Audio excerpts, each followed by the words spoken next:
So, our second invited speaker for today, let me introduce. Okay, Dr. Muhammad Lokman Ibrahim is a senior lecturer at Faculty of Applied Science, University Technology Mara, UiTM Shah Alam. Currently, he is a coordinator at Research Management Center, RMC UiTM.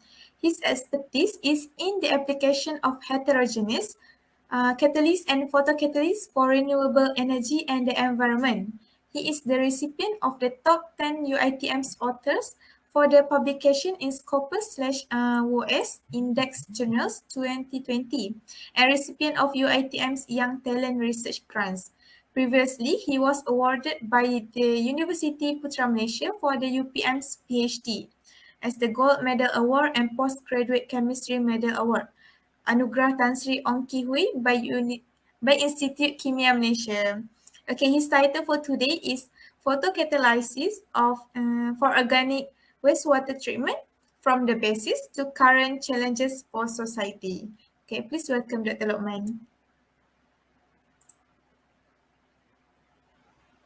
Okay. Okay. Bismillahirrahmanirrahim. Assalamualaikum warahmatullahi wabarakatuh. Okay, first of all, I would like to say thank you to our Miss Chairperson, Miss Aisha, and thank you to the organizer, Bayunan Nusant, for inviting me to share some what we are doing, research, what we are focusing right now lah. Actually, so we have about 15 minutes saja kan. Okay, I'm going to be a little bit faster lah. Okay, so my sharing today is about the photocatalysis for organic wastewater treatment from the basis to current challenge for society. Okay, this is my name's Muhammad Lokman Ibrahim, and now I'm staff at the University Technology Mara UiTM Shah Alam lah. Okay, so when we talk about the pollution, pollution is always here in the radio. We can hear in the radio, in the televisions. In Malaysia only, I think this year only, I think more than 5 cases of water pollution been what we call been exposed. Okay, most of them is due to the lack of management, lack of waste chemical management. Okay. Okay, there are a lot of conventional treatment that nowadays they've been used. Okay, like filtration, adsorptions, coagulation, chlorination. This is very common conventional techniques lah that we normally use for the treatment of water pollution. For filtration, adsorption, yes, it can remove the impurities from the water sources. However, a lot of at the next step, it will produce a secondary waste. Okay, it can produce a secondary waste where this is happen because of the compound that we filtrate or absorb is not treated carefully or not been deactivated. The toxic still there. Okay, like coagulation, chlorination. Chlorination is one of the very cheap and readily available techniques. However, chlorine, if you use a lot of concentration of chlorine, it can provide another environmental problem, another one. This I'm not saying that chlorine is not good, but however, if you use a lot of chlorine, okay, like coagulation, also coagulation is very good for suspended solid materials, solid particles in the water. However, the process is very costly and very, very expensive. Okay, now in our research group, we are focusing on the photocatalyst. Photocatalyst. Okay, let me introduce a little bit about photocatalyst, and I believe some of the audience here also already know what is photocatalyst. Just some of briefing lah. Okay, the photocatalyst is the concept is same like catalyst. However, there's another additional for the catalyst, for the photocatalyst. Catalyst, it works like heterogeneous catalyst normally react on the surface of the catalyst because of the active sites on the surface of catalyst. However, for the photocatalyst, we need another substance, which is energy, and normally this energy is come from the light, even from the UV light or from the visible light. Why? Because we need to activate this catalyst, because this catalyst is not readily activate. We need to supply some energy to activate this catalyst. So it provides another opportunity to control this catalyst. Okay, some sort of that it's also if you can produce a very good catalyst, it can produce a low cost of production, for environmental friendly and protection, complete degradation of pollutants, no production of secondary pollution. Why I said no production of secondary pollution? Let me remind again about what happened in, I think, in Sungai Kim Kim last 2 years ago, 3 years ago. That's another example as the management of waste water pollution is not very good, because just imagine if we can use a photocatalyst over there. Photocatalyst not only absorb, it's not only filtrate, it can absorb, and also we introduce the degradation process over there, so we can nyah active, in Malay nyah active, or deactivate all the toxic compound to the more environmentally friendly, like carbon dioxide also, or water. Okay, that's why we are trying to focus on the photocatalyst in the concept for to saving our environmental. Okay, this is some basic mechanism of photocatalyst, and this basic mechanism applied to all the semiconductors. And I said semiconductors because most of the semiconductors is the photocatalyst. Okay, this concept can be applied for most of the photocatalysts lah. Okay. So photocatalyst, actually in the materials of photocatalyst, it needs some energy, like I previously said in our previous slide. Some energy, we provide energy to the material of photocatalyst. Okay, so energy from the outside bombarded on the electron valence, electron at the valence bands, at the valence band, and then the enough energy, it will excite this electron to the conductive band. Okay, what happened here is the separation between activated electron and also H plus or proton. Okay, this separation is very important for this photocatalyst, because activated electron here will be used for the oxidation of radicals. This superoxide radical is very important. There's another 5 minutes. 5 minutes, okay, sorry. Okay. Okay, let me go faster.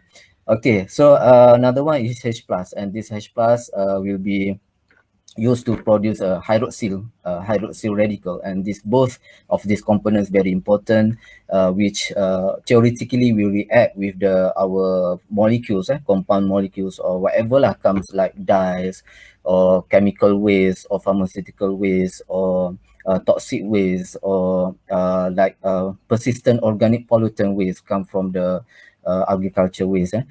If you can react with this, if you can reduce or oxidize these materials, it can be what we call produce carbon dioxide and water at the end of the reaction.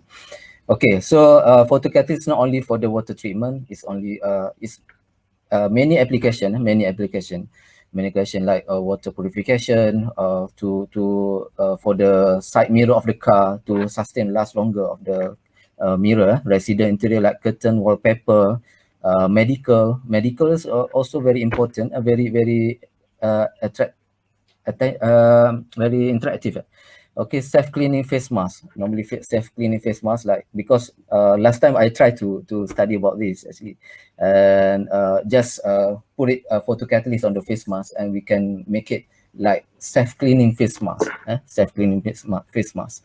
Okay, water splitting, energy conversion, agriculture, residents, like painting on our house or buildings. So there's a lot of photocatalysis application. Okay, so we are focusing right now in our laboratory. We are focusing on zinc oxide, and the problem from the zinc oxide is because of the wide band gap. Because photocatalyst is the band gap is very important for the photocatalyst. Okay, wide band gap, we need to the problem is wide band gap, and also the recombination of electron. Once electron be excited, it tends to go back to the valence band. So this is the activation process lah. So instead of that, what we are this is challenge for in our research, and we introducing another like semicon to dope with zinc oxide. Okay, we believe that not believe only, but we already proved that like cadmium sulfide can sustain what we call it delay sometime for the electron recombination, and also to make these materials more effective lah. Okay. So this is some kind of organic pollutants. Nowadays, a lot of organic pollutants types, like dyes, antibiotics. Like this is antibiotic from like pharmaceutical waste, analgesic, herbicide, pesticide. Most of pesticide is come from the agriculture. So like pesticide, like persistent organic pollutants, most of the pesticide waste, normally it's sustained in the, it's very difficult to degrade naturally, and it accumulates in the like water body for few years. So if we not treat them very carefully, so it will hazard to animals, to humans. Okay. So this is recent publication. Nowadays, in past 5 years, we can see here a lot of research gap over here. So I can see, if you see this the table, I can see the opportunity to do some research. A lot of opportunity to do some research in this kind of field, in this field of photocatalysis. Okay. Okay, this is a recent publication in our labs, our research groups. Okay, you may download it. It's available online. You may download it. This is, I think, since past year, last year, 2022 and 2021. Okay, this is some result from my students actually. So we are focusing on the zinc oxide and cadmium sulfide. This is result from Salma Izzati, and nowadays she already produced very good and very excellent zinc oxide cadmium sulfide. And if you can see here, we managed to degrade methylene blue. Methylene blue is a model of dye, because this is only the R&D design, research development still in the earlier stage. Okay, so we managed to 100% degrade all the methylene blue within 90 minutes. Within 90 minutes, with a very light, what we call very common, or very low conditions, very low condition, and very low amount of the catalyst. Okay, this is another result from my student also. We tend to try, this is first approach to produce a biodiesel, Sorry, because last time Doctor, for interrupting. finish. Yeah, the times is up already. Thank you. Okay, all right. So Yeah. I'm going to, going to show you some of slides lah. Okay, this is all the results, and then the achievement from our research groups. Okay, thank you very much. Back to you. Okay, thank you, Doctor. Okay, so let's move on to our Q&A session. Okay. Okay, Doctor, there is question. Doctor, is there any photocatalytic wastewater that has been established in UiTM? Wastewater treatment. Wastewater treatment. Let me see. Can you read again the question, please? Okay, the question is, Doctor, is there any photocatalytic wastewater treatment that has been established in UiTM?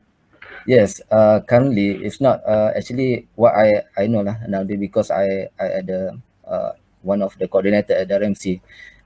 There's one group, research group, in the UiTM Perlis actually. They are they just got a PRGS grant actually.